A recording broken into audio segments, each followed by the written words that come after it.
우리 교회는 12월 달이 되면 성구영신 예배 때 함께 받은 말씀을 다시 한번 생각하는 시간을 가집니다. 1년 동안 어떻게 말씀을 통해서 하나님과 동행해 왔는지, 또 내가 그 말씀을 따라 얼마나 많은 은혜를 누리고 또 새로운 삶을 경험하게 되었는지 점검하는 시간인데요.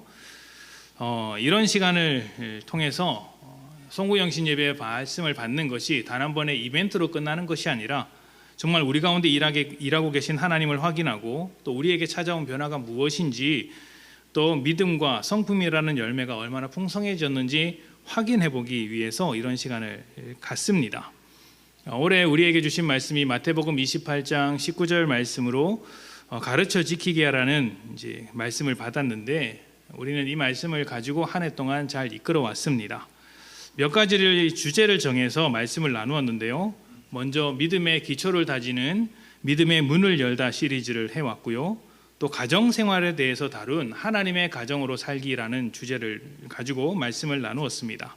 그리고 마지막으로는 사역훈련, 하나님의 일꾼으로서, 하나님의 사역으로서 어떻게 사역을 해야 하는지에 대해서 이렇게 세 가지 주제를 가지고 잘 마쳤습니다. 사실 연초에 주제를 정하기는 4가지였습니다. 기독교 세계관이라는 주제까지 포함해서 4가지였는데 일정 때문에 세계관이라는 주제는 다음으로 미루자. 워낙 오래 걸리고 방대한 주제니까 다음에 미루자라고 이야기를 드렸습니다. 그래서 이번 주부터 한 주씩 해서 지금 말씀드린 이 3가지, 우리가 1년 동안 배웠던 3가지를 정리하는 시간을 가져볼까 생각을 했는데, 기독교 세계관이라는 주제를 다루지 않는 것이 좀 아쉬웠습니다. 한 번은 다루고 가는 것이 좋은데 그냥 넘어가 버려서 좀 아쉬웠습니다. 그래서 정리하는 것은 다음 주로 미루고, 지난 사역의 사역훈련, 우리가 사역훈련을 해온 것을 애프터 서비스 할 겸 이 세계관이라는 것을 살짝 다루도록 하겠습니다. 말씀드렸던 것처럼 세계관이라는 주제는 워낙 방대하고 또 디테일하게 들어가면 끝도 없이 파고들어야 하기 때문에 그렇게까지는 하지 않고 성도님들에게 생각할 거리를 던져주는 정도로만 하도록 하겠습니다. 좋으시죠? 자, 네. 아쉽다고 할 줄 알았는데, 네. 자, 디모데전서 3장 2절부터 10절 말씀입니다. 디모데전서 3장 2절부터 10절까지 말씀. 우리 교독하면서 읽어볼까요? 2절입니다. 그러므로 감독은 책망할 것이 없으며 한 아내의 남편이 되며 절제하며 신중하며 단정하며 나그네를 대접하며 가르치기를 잘하며 술을 즐기지 아니하며 북하지 아니하며 오직 관용하며 다투지 아니하며 돈을 사랑하지 아니하며 자기 집을 잘 다스려 자녀들로 모든 공손함으로 복종하게 하는 자라야 할지며, 사람이 자기 집을 다스릴 줄 알지 못하면 어찌 하나님의 교회를 돌보리요. 새로 입교한 자도 말지니 교만하여져서 마귀를 정죄하는 그 정죄에 빠질까 하며, 또한 레인에게서도 선한 증거를 얻은 자라야 할지니 이방과 마귀의 올무에 빠질까 염려하라. 이와 같이 집사들도 정중하고 일구이연을 하지 아니하고 술에 임박히지 아니하고 더러운 일을 탐하지 아니하고 깨끗한 양심에 믿음의 비밀을 가진 자라야 할지니. 함께 봉독합니다. 이에 이 사람들을 먼저 시험하여 보고 그 후에 책망할 것이 없으면 집사의 직분을 맡게 할 것이요. 아멘. 자, 우리가 사역 훈련을 하면서 마지막 사역은 어떤 사람이 해야 하는가, 직분자는 어떤 사람이 해야 하는가에 대한 이야기를 하면서 이 이야기를 나누었습니다. 자, 이 말씀은 직분자로서 갖추어야 할 어떤 스펙이나 필수 조건으로 이해하기보다는 그 사람 자체가 가지고 있는 어떤 품격이나 자질, 소양과 이제 비슷하다라고 말씀을 드렸습니다. 그러니까 우리가 시험 볼 때 정답을 쓰듯이 이런 조건들을 갖추어야 한다라는 것이 아니라 지금 이렇게 설명하는 것과 같은 방향으로 삶이 흘러가야 한다. 성경이 제시하는 방향, 복음의 방향과 함께 결을 같이 하는 삶의 모습을 가지고 있어야지 직분자로서 어울린다라고 말할 수 있는 것이죠.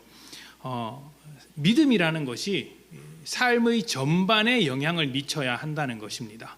그냥 뭐 하나 잘한다고 해서, 그러니까 교회 잘 나온다고 해서 교회 다닌 지 오래되었다고 해서 그 사람이 어떤 뛰어난 직업을 가지고 있다거나 능력을 가지고 있다고 해서 직분자로 세워야 하는 것이 아니라 믿음이 삶의 전반에 영향을 미치고 있는 사람, 조금 부족하고 모자랄 수 있는데 그래도 믿음을 어떤 부속품으로 생각하지 않고 믿음을 중심으로 살아가는 사람이면 직분자가 되었으면 좋겠다. 직분자로 세우는데 그것이 기본이다. 이렇게 설명하는 것이죠. 그러니까 내가 가지고 있는 여러 가지 것들 중에 하나로서 믿음이 아니라, 그러니까 차도 있고 집도 있고 직업도 있고 그리고 신앙생활도 하고 이렇게 받아들이는 것이 아니라 믿음이라는 것이 내 삶의 중심이 되어서 믿음을 중심으로 가정생활을 하고 믿음을 중심으로 직장생활을 하고 믿음을 중심으로 인간관계를 맺고 믿음을 중심으로 나를 다듬어 가고 이렇게 믿음으로 말미암아 나의 모든 것이 영향을 받게 되는 사람을 직분자로 세우면 좋겠다라는 것이죠. 자, 그런데 여기서 믿음으로 그 삶의 모든 것이 영향을 받게 되는 것, 이것을 우리는 이제 세계관이라고 이해할 수 있습니다. 내가 믿음이라는 세계관을 가지고 삶을 살아간다라는 것이죠. 자, 사람은 똑같은 세상에 살아가고 있는 것 같지만 세상을 받아들이고 있는 부분에서는 조금씩 다릅니다. 차이점이 있습니다. 예를 들면 어떤 사람에게 문제가 생겼다고 해보십시다. 사업을 하는데 일이 잘 안 풀리거나 인간관계를 맺는데 사사건건 부딪히거나 가정생활에 문제가 있거나 불화가 있거나 그렇다고 해봅시다. 이때 어떤 사람들은 이제 자기의 노력을 통해서 이것을 극복해 보고자 하는 사람들이 있습니다. 그러니까 변화를 주거나 새로운 사람을 만나거나 어떤 공부를 더 많이 하거나 아니면 하던 방법을 더 힘써서 열심히 하거나 이렇게 해서 그 문제를 풀어보려고 하는 사람이 있죠. 그러나 그와는 달리 전혀 다른 방법으로 이 문제를 풀어보려고 하는 사람도 있습니다. 예를 들면 점쟁이를 찾아가서 부적을 쓰고 구출하고 이렇게 해서 액땜을 하는 것이죠. 이렇게 해서 문제를 풀어보려고 하는 사람이 있죠. 똑같은 문제인데 왜 이렇게 다른 차이점이 생기게 될까요? 한 사람은 자기의 노력으로 모든 것을 바꿔낼 수 있다는 관점으로 세상 그리고 문제를 바라보고 있는 것이고, 또 다른 한 사람은 자기가 이해할 수 없고 어떻게 할 수 없는 영역이 존재한다는 것을 인정하면서 그 문제를 바라보고 있기 때문이죠. 같은 문제이지만 다른 관점으로 바라보고 있기 때문에 이러한 차이점이 일어나는 것입니다. 남자는 남자대로, 여자는 여자대로 세상을 다르게 바라봅니다. 아이는 아이대로, 어른은 어른대로, 청년과 장년은 각각 자기만이 바라보는 세상의 관점으로 세상을 바라봅니다. 또 어떤 직장을 다니느냐, 어떤 지역 출신이냐, 학력이 무엇이냐, 취미가 무엇이냐, 하물며 무엇을 먹느냐에 따라서도 세상을 전혀 다르게 받아들입니다. 이런 것을 우리는 세계관의 차이라고 합니다. 그리고 이 세계관이 어떻게 만들어지느냐는 워낙 다양해서 이렇게 만들어집니다라고 말하기는 좀 어렵습니다. 세계관이 다르면 어떤 일이라도 같은 일을 경험했더라도 원인을 다르게 보는 경우가 많고 해결책을 다르게 보기도 합니다. 그렇다 보니 어떻습니까? 세계관이 다른 사람들이 붙어 있으면 갈등이 생깁니다. 그리고 자기의 세계관을 양보하려고 하지 않습니다. 왜냐하면 내가 보고 있는 세상이 전부라고 생각을 하거든요. 그래서 그 갈등의 골이 점점 깊어지는 것을 보게 됩니다. 이 대표적인 예가 무엇일까요? 가장 잘 보여주는 예가 저는 민주주의라고 생각을 합니다. 민주주의는 가장 성공한 정치 체제로 생각하는 사람들이 많이 있고 실제로 그렇게 받아들여지고 있습니다. 미국의 정치학자 프랜시스 후쿠야마는 역사의 종말이라는 책에서 자유민주주의가 인류 최후의 정부 형태가 될 것이다 라고 이야기를 했습니다. 더 이상 정치는 발전하지 않을 것이다.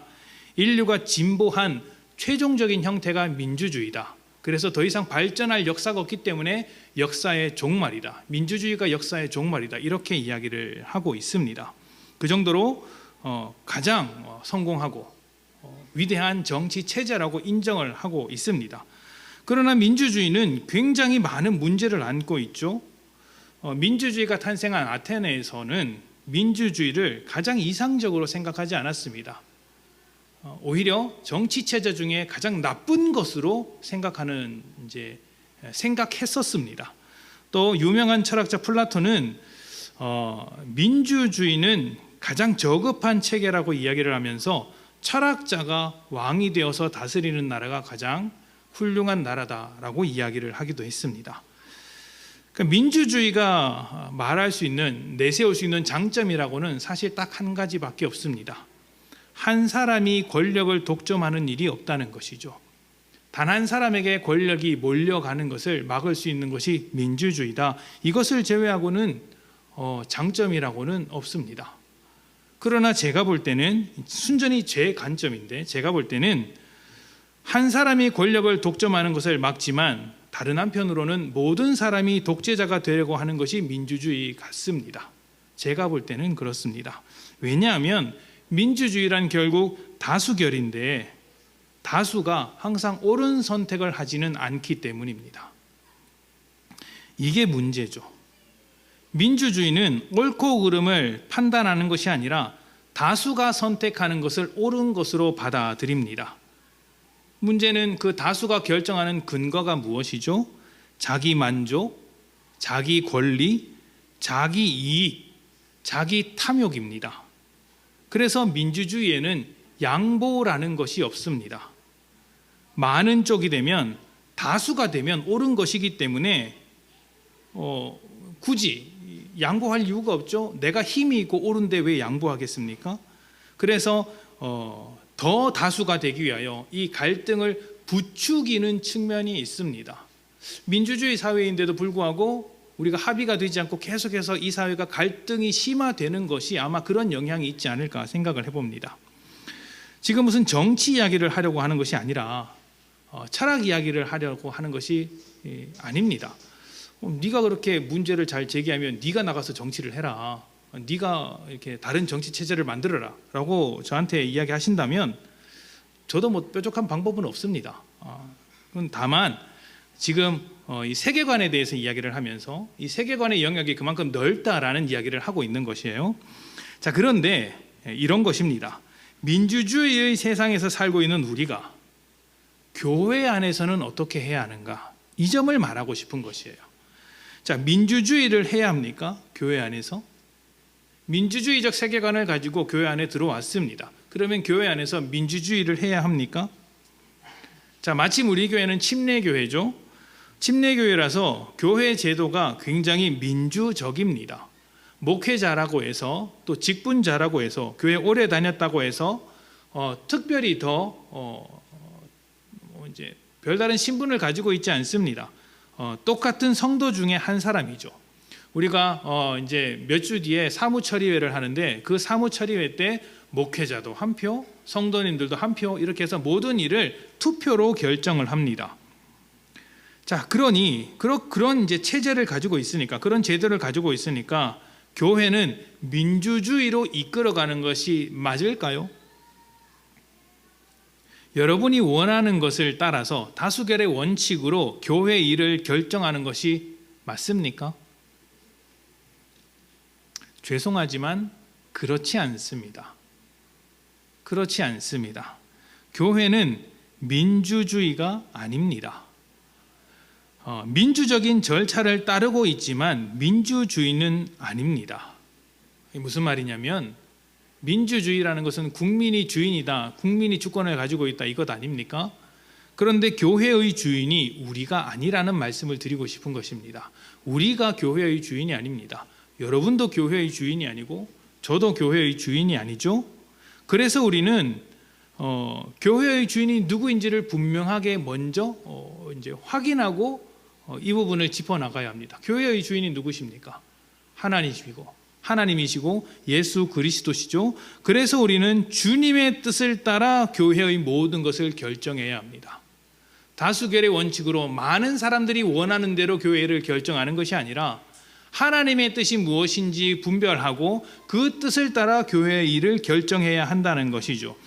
우리가 민주적인 절차를 밟는 이유는 여러분 각자가 원하는 것을 하라고 하는 것이 아니라, 하나님은 모든 사람에게 말씀하시는 하나님이시니 여러분이 하나님과의 관계 속에서 받은 하나님의 뜻을 한데 모으기 위하여 단 하나도 놓치지 않고 다 모아서 그리고 나서 결정하기 위해서 민주적인 절차를 밟는 것이에요.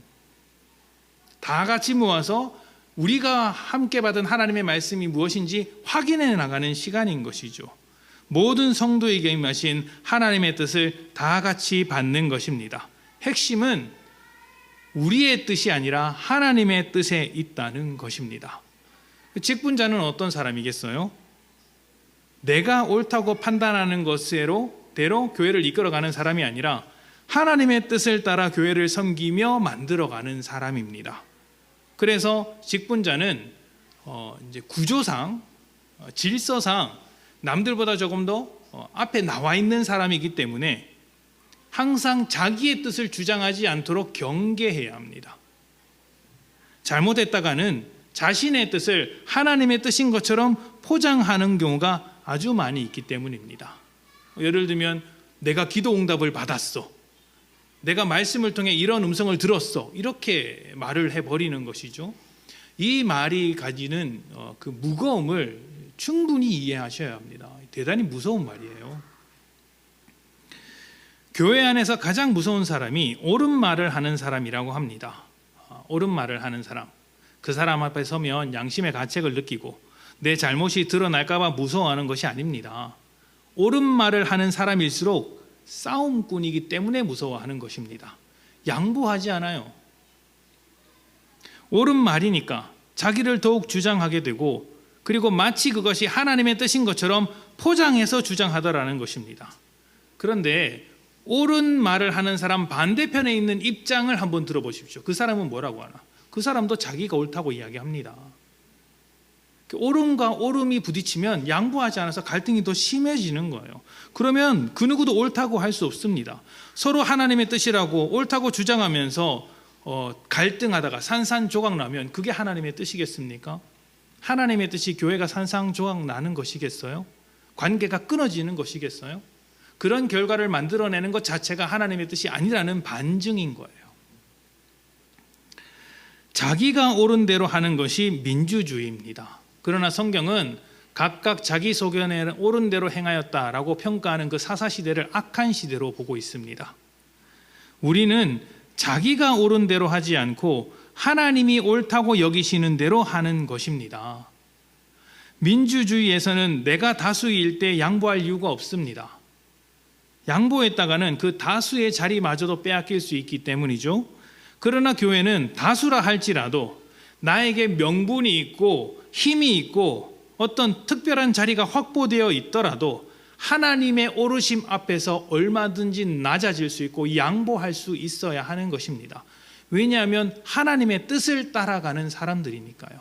내 뜻이 아니라 하나님의 뜻을 따라가는 사람. 자, 그렇다면 우리의 세계관, 우리의 관점은 어디에 맞춰져 있어야 합니까? 성경적인 관점, 기독교적인 세계관이라는 것은 무엇을 통해서 세상을 바라보는 것일까요?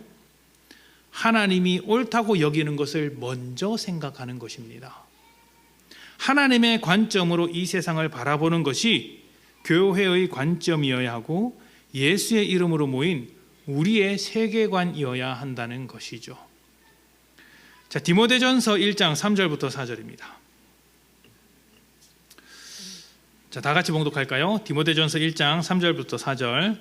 자, 시작.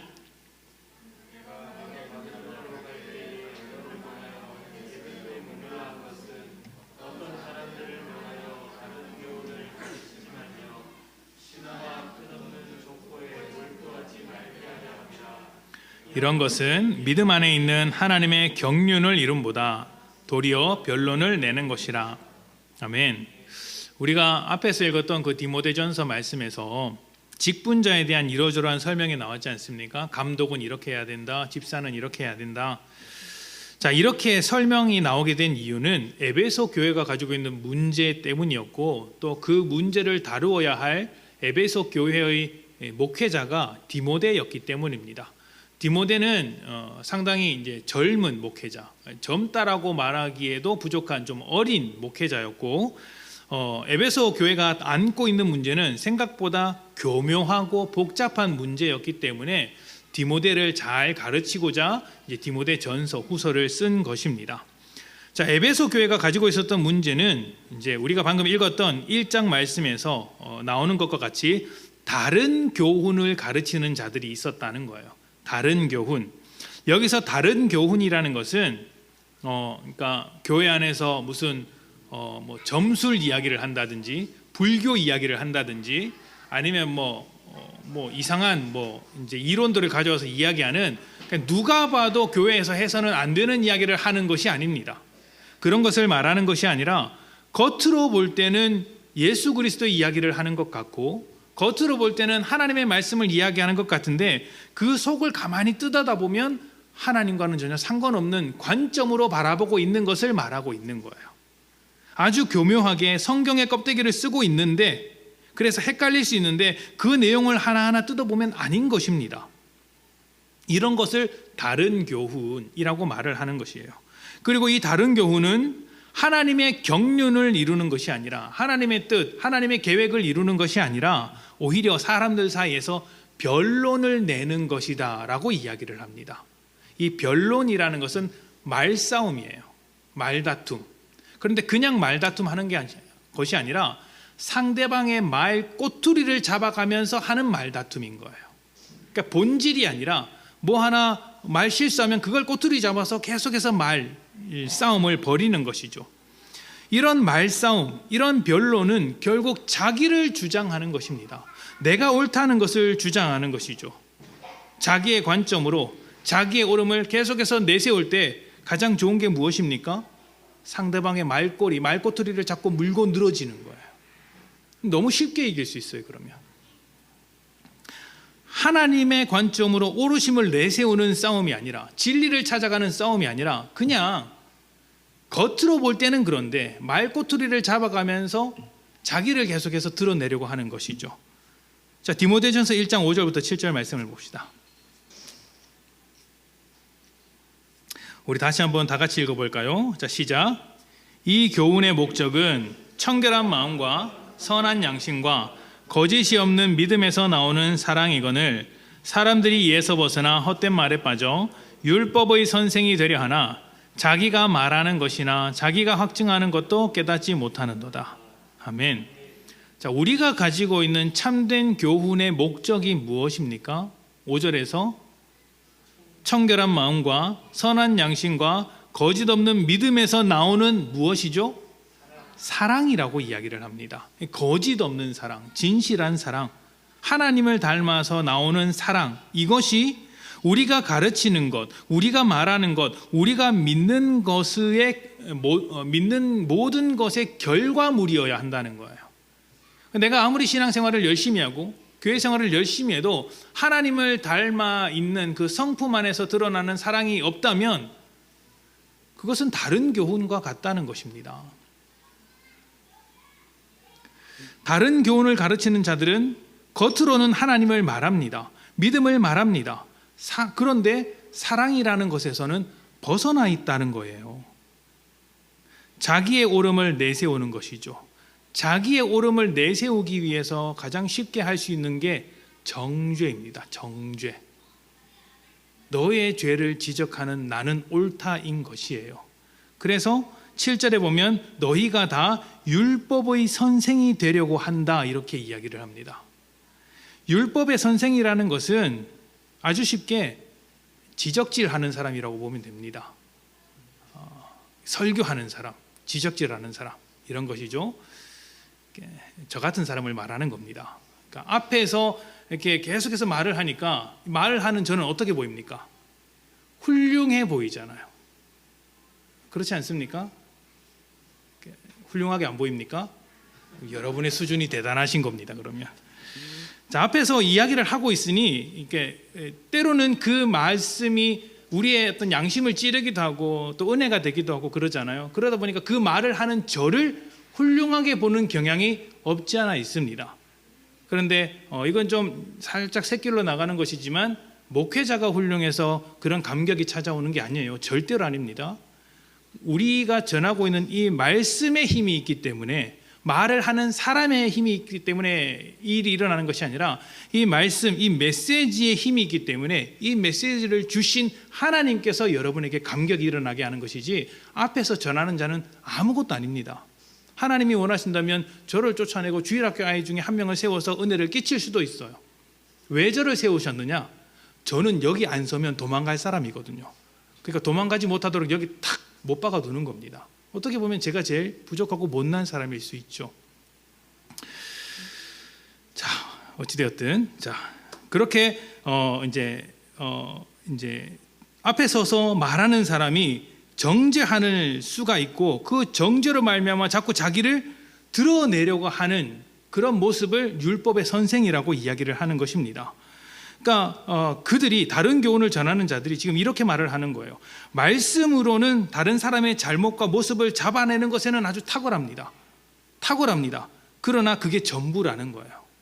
근데 말씀의 원래 목적이 뭐죠? 교훈의 목적이 뭐죠? 사랑이잖아요. 사랑. 정죄만 하고 사랑이 없어요. 그러면 그건 거짓말이다. 다른 교훈이다라는 것이죠. 말씀드렸던 것처럼 사람이 자기를 가장 옳게 보이려는 가장 쉽고 편한 방법이 다른 사람의 잘못을 끄집어내는 것이죠. 그래서 부부싸움을 하거나 가까운 사람과 다툴 때 뭐 합니까? 말하다가 좀 내가 불리한 것 같으면 지난번에 잘못했던 걸 막 끄집어오잖아요. 그때 당신이 그랬잖아. 그러다가 안 되면 어떻게 합니까? 집안에 뭔가 문제 있는 걸 끄집어오잖아요. 말꼬투리 잡고. 그렇게 해서 뭘 하고 싶은 거예요? 내가 틀렸다는 것을 인정하지 않고 내가 옳다는 것을 증명하고 싶은 거예요.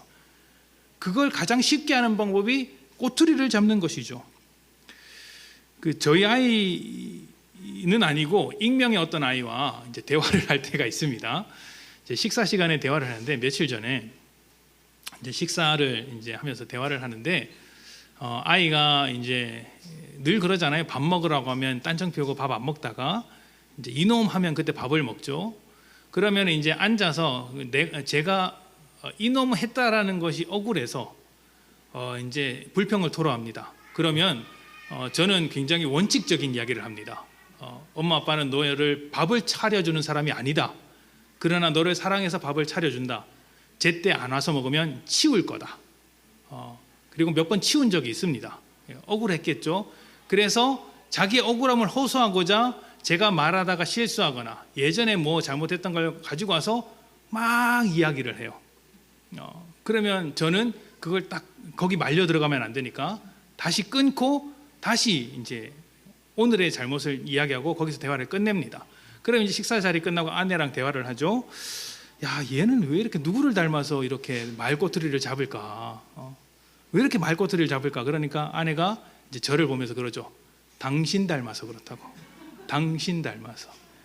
자기가 얼마나 답답한지 알겠냐고. 그래서 이 이야기를 들은 이제 모 권사님께서 니네 아버지도 그랬다 이렇게 이야기를 하시더라고요. 집안 유전입니다. 뭐 어떡하겠습니까? 네, 그런데 자, 바꿔야죠. 저를 고쳐야죠. 다른 사람의 꼬투리를 물고 늘어지는 것, 이제 그것이 자기의 옳음을 증명하는 가장 쉬운 방법입니다. 가장 쉬운 방법이에요. 근데 그것이 잘못된 것이라는 거예요. 다른 교훈으로 살아가는 것이라는 말이죠. 교회는 자기의 옳음을 증명하는 곳이 아닙니다. 자기의 억울함을 호소하는 것도 아닙니다. 자기를 주장하기 위한 곳도 아닙니다. 교회는 하나님의 옳으심을 증명하는 곳이고 하나님을 알아가는 곳입니다. 하나님의 뜻을 주장하는 곳이죠. 그래서 내가 우선이 아니라 하나님이 우선입니다. 내 관점으로 바라보는 것이 아니라 하나님의 관점으로 바라봐야 하는 거예요. 그래서 우리에게 가장 중요한 문제가 무엇이냐면 내가 믿는 하나님이 어떤 하나님이냐가 대단히 중요합니다. 그래야지 그 하나님의 관점으로 세상을 바라볼 것 아닙니까? 우리가 믿는 하나님, 우리가 믿는 예수님은 죄인을 위하여 십자가를 지신 분이십니다. 우리가 훌륭해서 우리를 구원해 주신 분이 아니라 우리가 부족하고 자격 없고 죄인임에도 여전히 믿음 생활 엉망으로 함에도 우리를 포기하지 않고 구원의 자리에 초대하시고 그 구원의 자격을 뺏지 않으시는, 여전히 유지시켜 주시는 은혜로우신 하나님이십니다. 죄인을 위해서 은혜로 사랑으로 대해 주시며 일을 해 주시는 분이라는 것이죠. 이런 하나님의 오르심이 우리를 통해 나타나야 하기에 우리 역시 억울한 사람의 목소리에 귀를 기울여주고 사람을 세워주며 서로 위로하고 돕는 것입니다. 하나님을 사랑하며 그 하나님을 중심으로 살아가기 때문에 사람을 사랑하는 자리까지 나아가는 것이죠. 이것이 우리가 세상을 바라보는 관점입니다. 이런 관점은 교회 안에서만 나타나야 하는 것이 아니라 모든 곳에 있어야 합니다. 세계관은 세상을 새롭게 바라보는 눈이라고 할 수 있죠. 그래서 하나님이 없는 이 세상 가운데서 하나님의 관점으로 모든 것을 새롭게 이해하는 거예요. 자연을 바라볼 때 세상은 우연히 만들어진 물질에 불과하다 말하지만 우리는 하나님의 손결로 만들어진 작품으로 이해합니다. 무슨 진화론이냐 창조론이냐 이런 것을 이해하고자 하는 게 아니에요. 어떻게 바라보느냐의 관점입니다. 그래서 우리는 자연이 하나님의 작품이고 아름다움이 살아있는 놀라운 장소이기 때문에 이 자연을 더욱 빛날 수 있도록 보호해주면서 동시에 발전을 시켜갑니다. 그것이 우리가 이 세상을 바라보는 관점이에요. 도덕이나 윤리에 대해서도 세상은 이렇게 말합니다. 사람들이 합의만 하면 이 도덕을 얼마든지 결정할 수 있다. 사람들이 결정하면 그것이 옳은 것이다 주장을 하지만 우리는 그렇게 말하지 않습니다. 사람들이 아무리 맞다 아니다 해도 사람에게는 변하지 않는 진리와 변하지 않는 가치가 있다. 그리고 그것이 무엇인지 하나님 앞에서 분별하며 그것을 찾아 나서는 것입니다. 이게 무슨 차이가 있냐면 사람들의 합의에 의해서 도덕이 결정된다면 사람들은 그때부터 도덕을 자기가 유리한 대로 결정하게 됩니다. 사람이 많은 쪽이 정의가 되는 거예요. 많은 사람이 합의를 했으니까. 민주주의 할 때도 설명을 드렸죠. 정의를 놓고 그것을 분별하는 것이 아니라 많은 쪽이 정의입니다. 그러니까 어떻게 되겠어요? 갈등이 끊이지를 않아요. 도덕이 사회를 유지시키는 가치로서 인정되지 않고 오히려 사회를 흔드는 불안 요소가 되는 것입니다. 누가 도덕을 결정할 것인가를 놓고 다툼이 일어나는 것이죠. 그러면 거기서 이제 소수인 사람들이 그렇습니다라고 해서 따라가겠습니까? 지금 세상을 보십시오. 인정을 합니까? 다수의 입장을 인정합니까? 마지못해 인정하지만 갖가지 방법을 통해서 갈등을 유발하지 않습니까? 사람을 바라보는 관점도 다릅니다. 사람을 바라보는 관점은 좀 단순하게 정리하기는 좀 힘든데 그래도 말씀을 드리자면 세상은 사람을 물질 중에 하나이고 특별할 것이 없다라고 받아들입니다. 그냥 우연히 생겨난 어떤 생명체인 것이죠. 그래서 사람과 동물이 차이가 없고 사람과 돌멩이가 차이가 없어요. 이 생각이 극단으로 가면 어떻게 될까요? 우리가 돼지고기는 먹는데 사람 고기는 왜 못 먹느냐 이런 이야기도 할지 모릅니다. 똑같지 않습니까?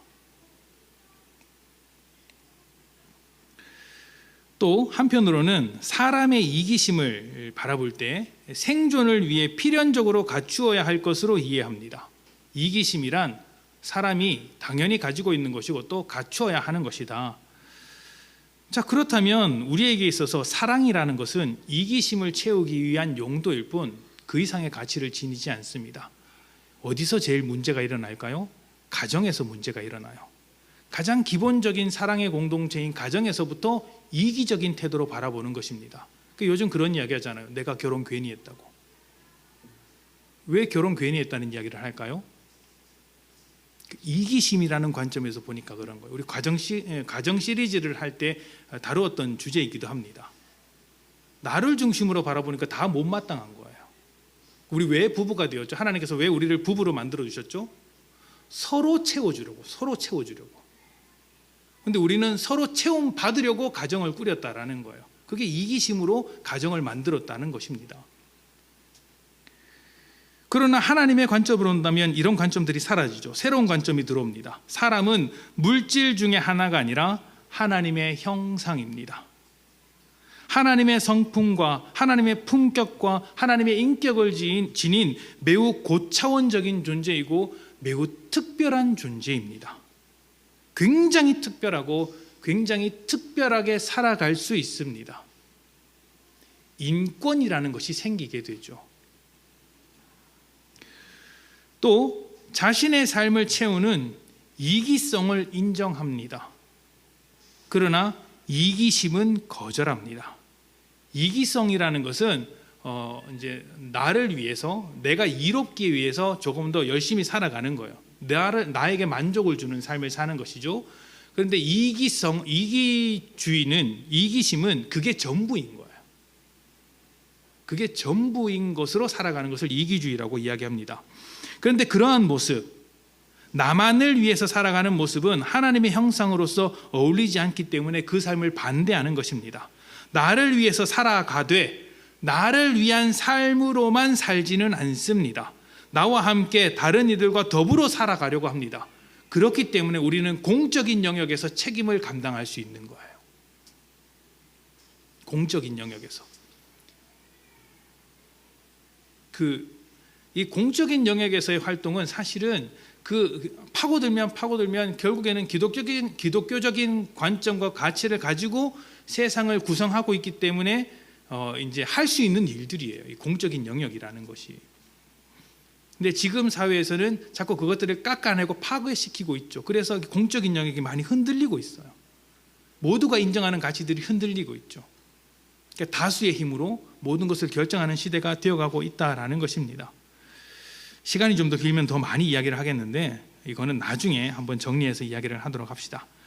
자, 중요한 것은 이런 것이에요. 우리도 소중하지만 다른 사람도 소중하다는 것을 압니다. 왜냐하면 하나님의 형상이기 때문이죠.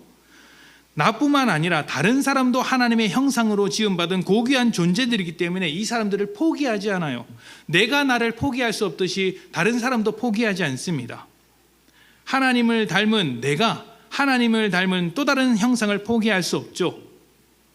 그래서 다른 사람을 위해 책임을 지는 자리까지 가는 겁니다. 어디까지 가요? 원수를 사랑하는 자리까지 가는 것이죠. 이것이 사람을 바라보는 우리의 관점입니다. 우리는 이런 하나님의 관점으로 살아가는 사람들이에요. 고난과 고통에 대해서도 이야기를 해볼까요?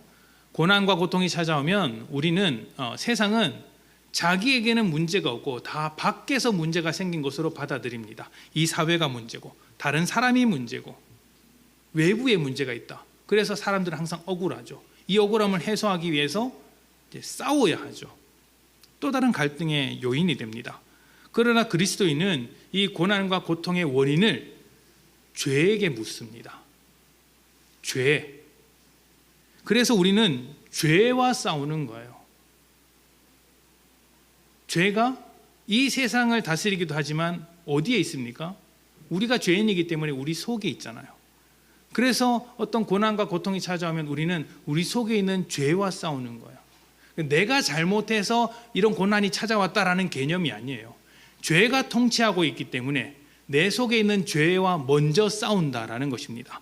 그래서 내 스스로 부정한 것이 있는 것이 돌아보고 더 거룩하게 살려고 합니다. 어려움이 찾아왔을 때 말이죠. 하나님 앞에 더 거룩하게 살려고 하죠. 또 나의 약한 부분이 있으면 그 부분을 단련시켜서 강하게 만들려고 합니다. 하나님 앞에서 더 단련시키는 것이죠. 약한 것으로 머물며 불평하지 않고 오히려 한 걸음 더 나아가려고 합니다. 포기하지 않죠. 또 때때로 내가 노력해서 바꿀 수 없는 문제들이 있습니다. 그렇다면 불평을 가지고 포기할까요? 그렇지 않습니다. 하나님의 때를 기다리며 내가 할 수 있는 일들을 합니다. 그렇게 단단해져 가는 것이죠. 죄와 싸우러 가는 것입니다. 이것이 모든 고난과 고통을 바라보는 그리스도인의 관점입니다. 세상과는 너무 다르죠. 시력이 나빠지면 안경을 써야 하죠. 잘 맞는 안경을 쓰면 잘 보이지만 잘못된 안경을 쓰면 어떻게 쓰겠습니까? 어떻게 되겠습니까? 보이기는 하지만 왜곡돼서 보입니다. 성도님들도 아시겠지만 제가 눈이 좋은 편이 아닙니다. 별로 안 좋죠.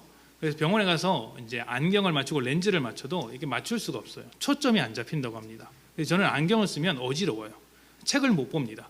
그래서 그냥 안경을 아예 안 쓰고 그냥 맨 눈으로 봅니다. 그게 편하기 때문이죠. 맞지 않은 안경을 쓰면 어지럽습니다. 보이긴 보여도 왜곡해서 보이게 되죠. 하나님을 잃어버린 사람은 하나님의 눈으로 세상을 바라보는 법을 잊어버린 것과 같습니다. 그래서 세상을 바라보는 시력이 나빠졌다라고 할 수 있어요. 세상을 바라보는 관점이 왜곡되었습니다. 그래서 우리에게는 하나님이라는 안경, 예수 그리스도라는 렌즈가 필요합니다. 이 렌즈와 안경을 쓰고 세상을 제대로 바라봐야 하는 것이죠. 하나님의 눈으로 세상을 바라보며 하나님의 방향으로 세상을 이끌어가는 것이 교회입니다. 여러분이 그런 사람들이라는 거예요. 세상은 이것을 알지 못합니다. 왜냐하면 안경이 없으니까. 그러나 우리는 안경을 가지고 있으니 이 안경을 제대로 쓰고 세상을 바라봐야 하는 것이죠. 우리 교회가 세상을 바로 이끌어가는 거룩한 관점을 지닌 교회가 될 수 있도록 성도님들 모두가 자기를 증명하기 위해 다른 교훈을 찾아가는 그런 헛된 일들을 다 버리고 참된 교훈을 찾아가면서 하나님을 더 알아가는 믿음의 성도님들이 되시기를 축복합니다. 아멘. 함께 기도합시다.